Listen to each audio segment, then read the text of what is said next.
toute cette semaine, nous sommes chez Alexis Baudin, installé depuis quelques semaines à Malin. Il nous ouvre les portes de sa cuisine. Première recette de la semaine. Donc Alexis, t'es parti sur quoi? Concombre? Sur l'amuse-bouche, sur le concombre. Ok. Voilà.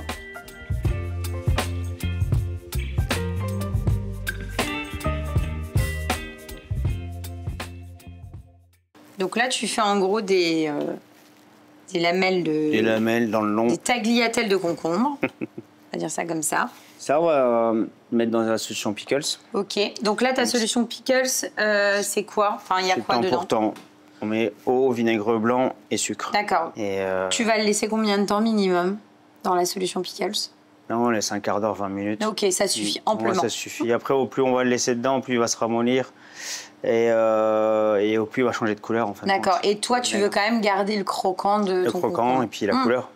Ok. Voilà. On va faire une petite brunoise de concombre. Ok.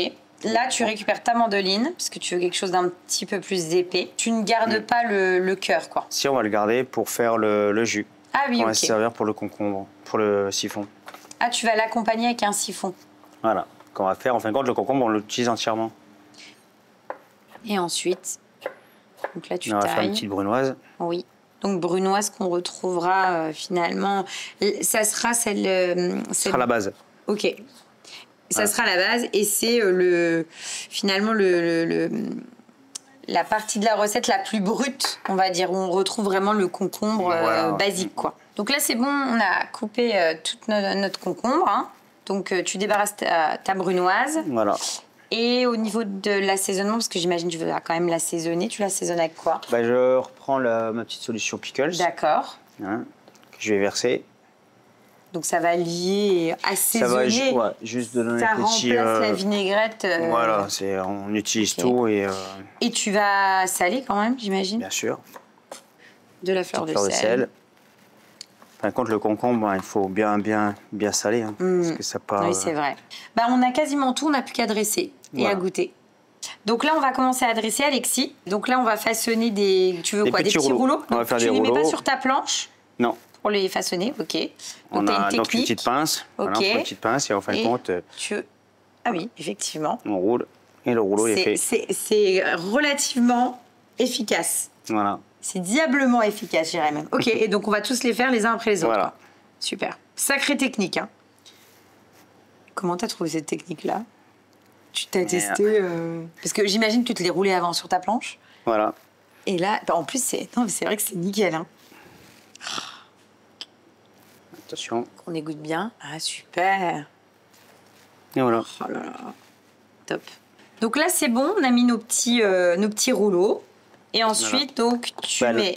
Notre brunoise qu'on a assaisonnée avec la solution pickles et la fleur de sel. Et là, l'idée, c'est de la mettre au centre. On la met au milieu. Ok. Entre les différents rouleaux qu'on a fait. Ensuite. Donc là, en fin de compte, j'ai pris tout l'intérieur des concombres. Oui, donc pour faire notre fameux jus. Voilà le jus. Donc toi, tu l'as fait à la centrifugeuse. Voilà. Tu as passé finalement tout le cœur du concombre dans l'extracteur. Si à la maison, vous n'avez pas d'extracteur de jus de centrifugeuse, on peut effectivement utiliser un blender, je pense que ça marche. Et on le passe au tamis pour récupérer juste le jus. Je pense pas qu'il y a besoin, ça va tout mixer. Après, il faut voir si ça passe dans le siphon. Mais normalement, ça devrait passer. Et donc après, tu as un jus de concombre que tu as mis dans le siphon. Siphon avec du blanc d'œuf. Avec du blanc d'œuf pour avoir quelque chose d'émulsionné. Ouais, pour que ça tienne. Et là, tu as cartouché? Une fois. Ok. Donc petit siphon, cartouche une fois. Grand siphon 2 fois. Top. Voilà. Et on va voir ce que ça donne. Ah, là, trop bien. Ah ouais, donc on est sur une mousse concombre, pour le coup. Voilà. Là, tu ajoutes des petites pousses. Les petites pousses qui viennent... donc c'est des pousses de quoi, ça? Local. Ça, c'est coriandre. Et ensuite... Donc là, c'est quoi? C'est de la betterave? La betterave shoga. Donc que tu as mis dans la solution pickles. Ouais. Pour décorer, finalement. Donc là, tu as des petites fleurs de moutarde. Petites fleurs de moutarde sauvage du jardin. Ok, tu veux que je t'aide? Je peux en mettre dessus. J'en mets dessus comme je pense. Ouais. Donc là, tu rajoutes un petit peu de sel, de fleur de sel, un trait d'huile d'olive et on goûte. Ouais. Bon, on y va, Alexis? Oui. C'est très beau. Hein.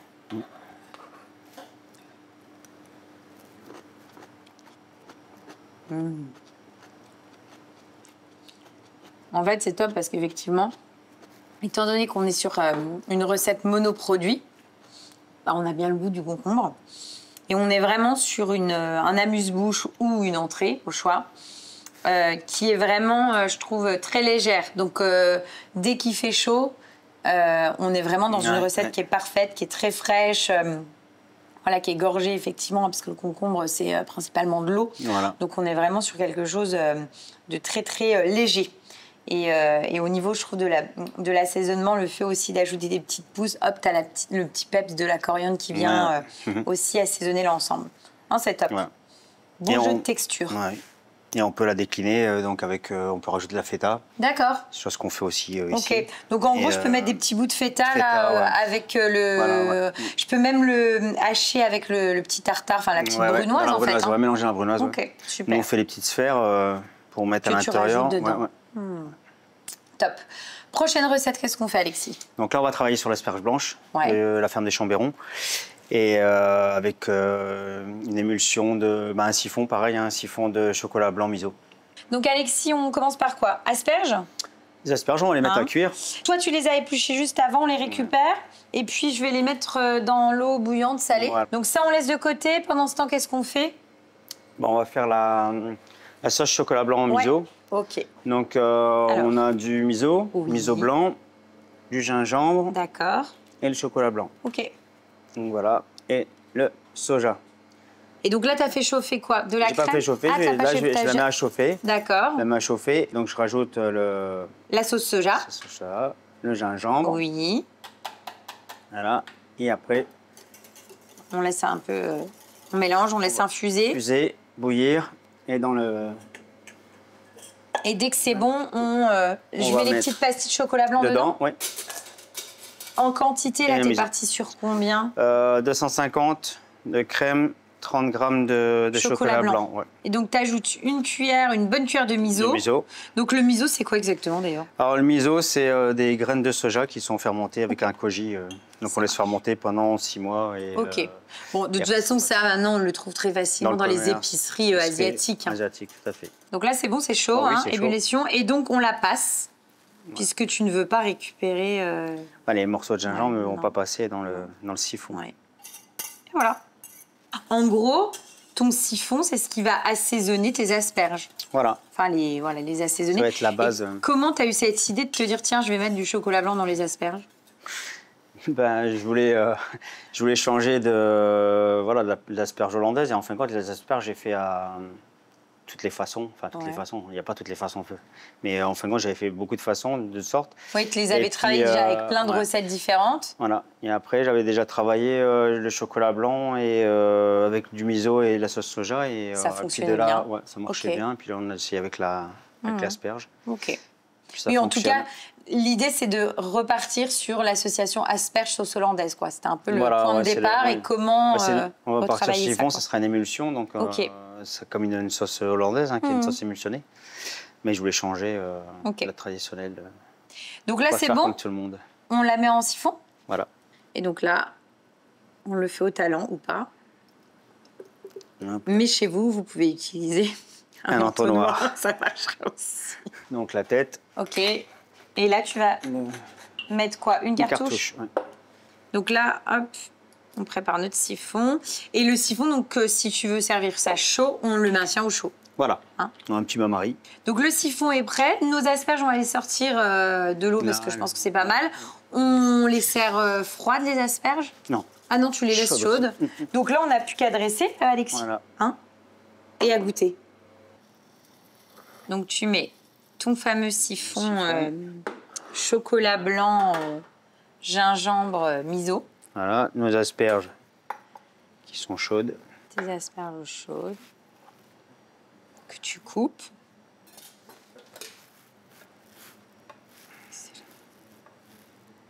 Donc là, tu positionnes. L'idée, c'est d'avoir quelque chose de très esthétique. Voilà. J'ai vraiment hâte de voir ce que ça va donner le... Alors là, je rajoute un petit condiment pomelos. C'est quoi? Pomelos, alors c'est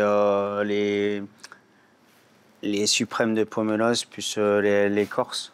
Donc là, on est sur de l'agrume. L'agrume avec de l'amertume. D'accord. Là, une petite tuile sésame pavot. Ok. Qui est faite avec du miel et puis du jus d'orange. D'accord.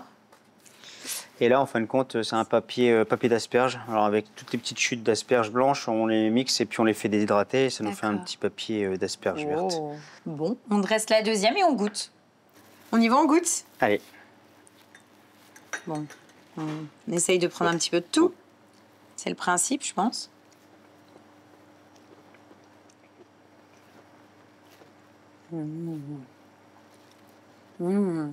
C'est top parce qu'en fait, alors, déjà, on ressent quand même bien le côté, je dirais, asiatique, finalement, de la recette, avec le soja, le miso. J'avais peur que le chocolat blanc, tu sais, vraiment prenne ce goût peut-être un peu trop sucré. Pas du tout, c'est super bien dosé et équilibré. Et effectivement, on est un peu dans les codes de la sauce asperge qui fonctionne bien, mais avec la petite touche, je dirais, d'Asie. Et par contre, je trouve que l'équilibre est vraiment top avec la petite touche d'acidité. Ramené par le pomelos. Ouais, le pomelos, c'est vraiment top. Et le soja qui ramène du croustillant. Voilà, on est vraiment sur une belle recette d'asperges qui sort de l'ordinaire, je trouve. Quand même. Et après, on est sur un chocolat à 38%, donc qui n'est pas très sucré. Ça reste du chocolat blanc, mais moins sucré que d'habitude, enfin, qu'un classique. Mais en tout cas, c'est vraiment une très, très, très belle recette sur l'asperge, quoi. On fait quoi ensuite? On va partir sur un pagre avec un amidonnier bio et qu'on va cuire comme un risotto et avec une sauce paella en fin de compte. On commence par quoi, Alexis? Donc on va couper le pagre. Ok, ça marche. Donc en fin de compte, moi je vais prendre juste le dos. Oui. Donc là tu vas portionner. C'est un poisson qui est dans le même esprit que... Moi je connaissais pas du tout. C'est comme une grosse dorade. Hein. Ok. Et voilà. Donc en dorade il y a le pajot et puis... et en termes de goût, on est sur quoi? Une dorade royale. Ah oui, ça a vraiment les mêmes codes que la... Le bar, pareil. Ça marche. Voilà. Ok, donc ça c'est bon. Et donc ensuite, donc là tu as du chorizo. J'ai du chorizo. Parce qu'en fait l'idée de ta recette, c'est de travailler une sauce un peu dans l'esprit d'une paella. Enfin en tout cas de retrouver les marqueurs de la paella, c'est ça? Okay. Là, on a fait la sauce, en fin de compte, c'est un bouillon qu'on a fait avec les arêtes et les têtes. Elle est juste là. Avec la tomate, des épices, du safran. D'accord, ok. Et voilà. Et donc, le fait de rajouter le chorizo apporte et reste aussi dans cet esprit un peu paella. Voilà. Et c'est vrai que on a beau dire n'importe quoi, mais le terre et mer, en général, ça marche bien, quoi. Ça doit marcher. Ouais, c'est sympa. Donc là, tu coupes une petite brunoise donc, de chorizo. Qu'on va rajouter après dans l'amidonnier. Ça, c'est bon. Donc là, tu as allumé une petite machine, c'est ça? C'est quoi ça? Et c'est surtout ce qu'il y a dedans aussi. Pour faire de la mousse. D'accord. L'idée, c'est de faire une émulsion? Voilà. Et c'est une émulsion de quoi qu'on aura dessus? C'est le même jus le jus d'arête, en fin de compte, qu'on émulsionne. Ok. Voilà. Et donc là, tu as une petite machine qui va faire vraiment ce côté très aérien. Aérien, voilà. Donc un petit peu de ton fameux bouillon d'arête. Voilà. Arête paella, on va dire ça comme ça. Paella. Donc de l'amidonnier, donc c'est un blé ancien, c'est ça? C'est un blé, voilà. C'est de la ferme Bel Air. D'accord. À Landroff. Oui. Et voilà. On prend l'amidonnier, il fait des huiles, il fait pas mal de choses en bio, de la viande aussi. Et donc là, en tout cas, toi, tu as travaillé ce blé ancien. Ouais. J'ai pas voulu faire le riz parce que le riz, c'est pas local. Non. Ouais, et en fin de compte, l'amidonnier ou le petit épeautre. On travaille souvent avec Etienne. Avec Etienne, on travaille souvent. Et puis là, on est parti sur... C'est des produits que tu aimes bien, quoi. Et en plus, alors, pour le coup, c'est des produits, tout ce qui est produits comme ça, blé ancien, épeautre, qui sont en plus excellents pour la santé. Hein. Tout à fait. Ouais. Donc là, tu le mets... Alors, tu as déjà fait une cuisson de ça? Voilà. Tu l'as cuit comment? Ça, on l'a fait tremper une nuit. Ok. Et après, on cuit à l'anglaise, donc à l'anglaise, à l'eau bouillante. D'accord. Bouillante salée. Combien de temps, c'est long? C'est une demi-heure. Ok. Et donc là, l'idée, en tout cas, c'est de terminer la cuisson. Tu as fait comme une première cuisson, un peu comme un risotto, finalement. Voilà. Et là, on va terminer la cuisson et on va enrober, finalement, le blé avec cette sauce-là. Voilà. Tu rajoutes ton chorizo. Chorizo.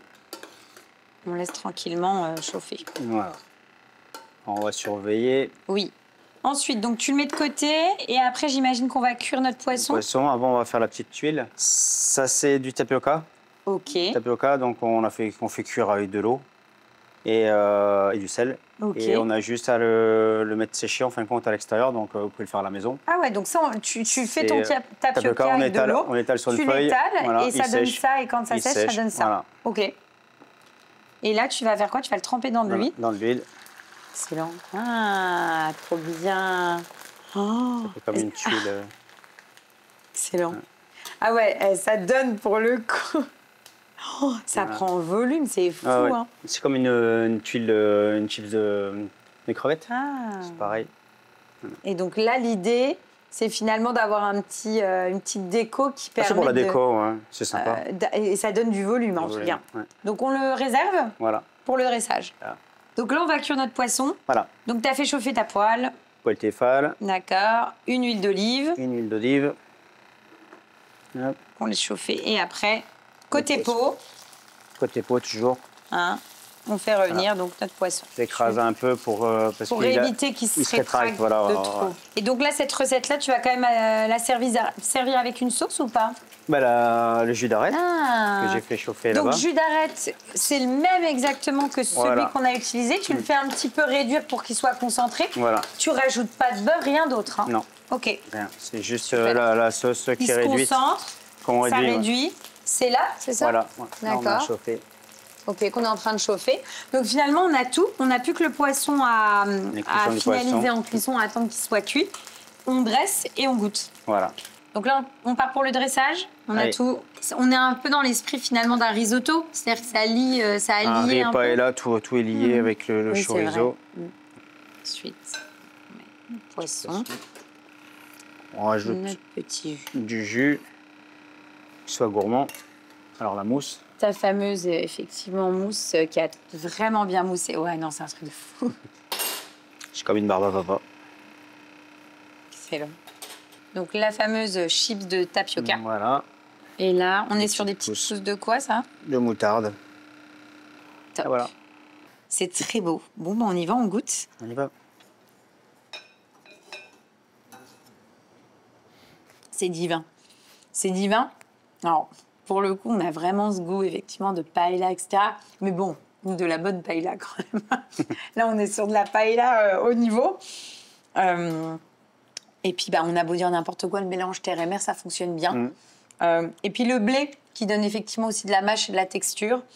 Donc, on est vraiment sur une recette. Je pense que ça, c'est le genre de recette qui fédère. Les gens, ils aiment bien ça. Ça marche bien. On retrouve tous les codes de la paella. Ouais. Mais sans le riz, avec du blé, quoi. Voilà, c'est ça. C'est retravaillé à la mode Alexis Baudin. Voilà. Et ça fonctionne.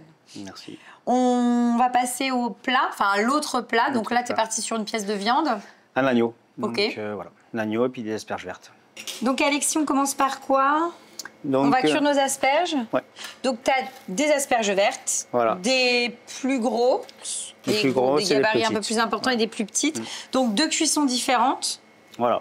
Hein? Celle-là, en fin de compte, il faut les quand même plus grosses, tu veux les cuire quand même dans l'eau à l'anglaise. Voilà. Donc on y va, on les plonge. Là, on est sur de l'asperge qui vient d'où? De la ferme des Chambérons. C'est juste à côté, ça, 5 minutes. Donc vraiment, on continue de rester dans les produits vraiment locaux et au plus près de toi, quoi. Voilà. Alors toi, ton agneau qui est juste là, je le récupère. Donc là, tu as fait déjà une cuisson basse température. Voilà. À la maison, si on n'a pas de système basse température, on fait comment? En direct, on peut cuire. Ok, comme ça, même principe à la poêle. Après, il faut laisser un peu reposer, juste un peu reposer la viande. Ok. Une fois qu'elle est cuite. Et là, tu es sur quelle pièce de l'agneau? C'est le filet. Ok. Donc on reçoit les coffres et puis les coffres d'agneau. Donc l'agneau qui vient de Daniel Neveu, qui est à Bœuf. Ok. Et en fin de compte, on lève, ils font le coffre en deux, puis nous on lève tout et avec les os on fait la sauce. D'accord. Et d'ailleurs, tu as prévu une sauce là ou non, pas besoin? Oui, une sauce. D'accord. Qui est faite avec les os de l'agneau. Ok. Voilà.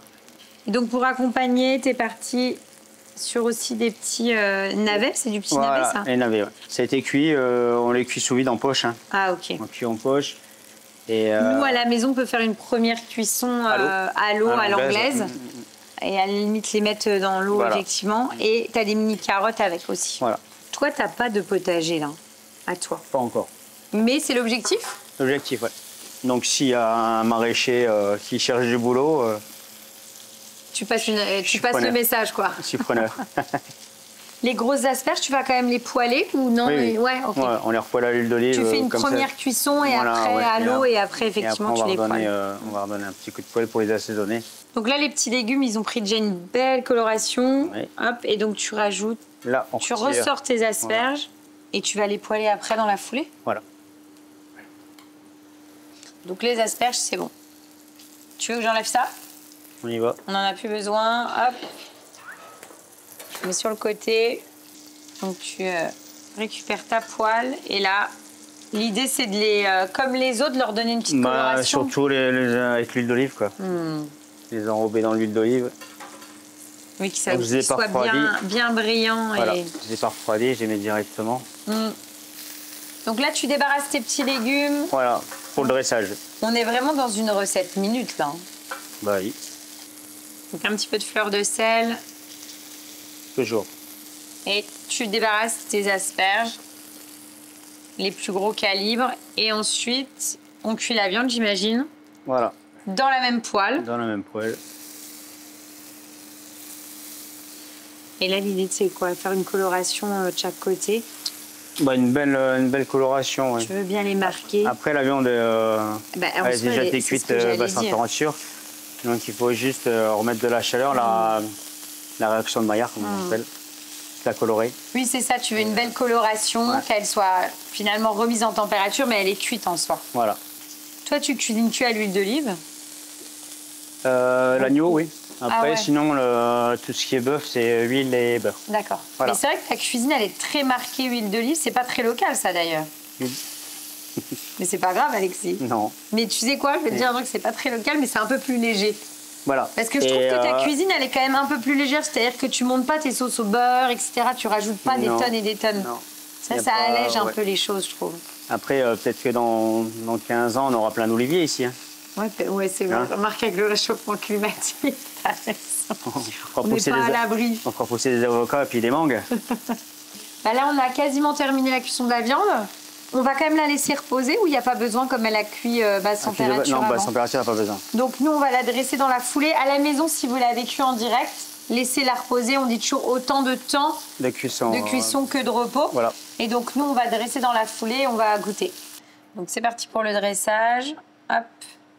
Donc là, l'idée, c'est d'alterner tous tes petits légumes. On essaie de placer ça joliment. Oui. Et donc de mettre tous ces petits légumes que tu as fait revenir. Ta viande.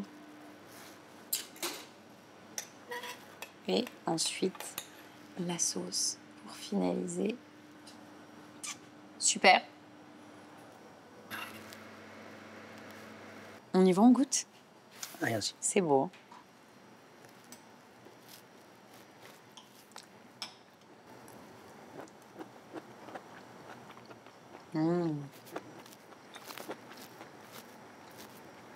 La viande est divine, la cuisson est parfaite. Donc, ta sauce est vraiment excellente. Et c'est vrai que ce qui est sympa, c'est qu'on retrouve le croquant, tu sais, sur les petits légumes. Mais le fait de les avoir vraiment cuits comme ça, enrobés avec la bonne huile d'olive et en même temps de leur donner une petite coloration, c'est gourmand, quoi. C'est des légumes, mais c'est gourmand. Hein, c'est top. On est sur une recette vraiment très accessible que vous pourrez faire très facilement à la maison en 10-15 minutes. Ouais. Donc franchement, c'est bien ça, Alexis. Parce qu'il voilà, n'y a pas besoin des fois d'en faire des tonnes pour avoir quelque chose qui est bon, quoi. Un bon produit de base, une bonne cuisson, surtout, un bon assaisonnement et roule. Et roule ma poule, hein, comme dirait l'autre. On va faire quoi ensuite comme recette? Un dessert autour de la fraise. Ok. Donc voilà. Donc là, on va tout de suite dresser parce que tu as tout préparé en amont. Voilà. Donc là, on est sur un... confit de fraises. Confit de fraises, tu l'as fait comment? On a fait cuire les fraises avec du sucre. Ouais, on met un petit liant végétal. D'accord. Et là, on a fait infuser aussi de l'estragon, parce que c'est fraises estragon. On mixe tout. Après, c'est mixé. Et ensuite, ça donne ça. Ça donne le confit. Ça marche. Et j'imagine que c'est pareil, pour que le gélifiant prenne, c'est à chaque fois des choses où il y a du repos. Enfin, on le prépare en amont. Okay. Et on mixe. Là, un crémeux vanille. D'accord. Donc, c'est le même appareil qu'une crème brûlée, en fin de compte. Et c'est pareil, on rajoute un petit gélifiant pour avoir la texture. Donc là, on est sur du sponge cake. Non, c'est ça? Tout à fait. Oui, c'est ça. D'accord, que tu as coloré. On fait comment? On fait comment? Bah, c'est de la farine, des œufs, du beurre et on met et de la poudre d'amande et on met dans un siphon. Ah, pour avoir ce côté très aérien. Dans un siphon et dans un gobelet en plastique, enfin un gobelet en plastique, un gobelet en carton et on cuit au micro-ondes. Ok, et ça donne ça. Et là, ça monte. Là, tu l'as coloré. Hein, tu as mis un colorant. Pour faire ressembler la fraise. D'accord. Et là, c'est le même pour l'estragon. Et c'est à quoi celui-là? Estragon. J'ai cru que ça allait être pistache, ça pourrait. Ça pourrait. Là, on rajoute le... Donc là, on est sur un quoi? Un sablé? Un sablé Traou. Donc c'est un sablé qui a beaucoup de beurre. Oui, ok. Mais qui a beaucoup de goût. Qui a beaucoup de goût. Ça va donner le petit goût gourmand. Ok. À notre recette. Voilà. Et ensuite, on a donc ça, c'est des fraises du coin. Bah, de la ferme des Chambérons. D'accord. Voilà. Donc à toujours côté. À Rethel. Donc vraiment, on est à quelques kilomètres. Et là, donc tu vas ajouter finalement tes fraises brutes dans ton assiette. Voilà. On les a juste lavées. C'est des fraises pleine terre. Et là, tu les positionnes dans ton assiette, tout simplement.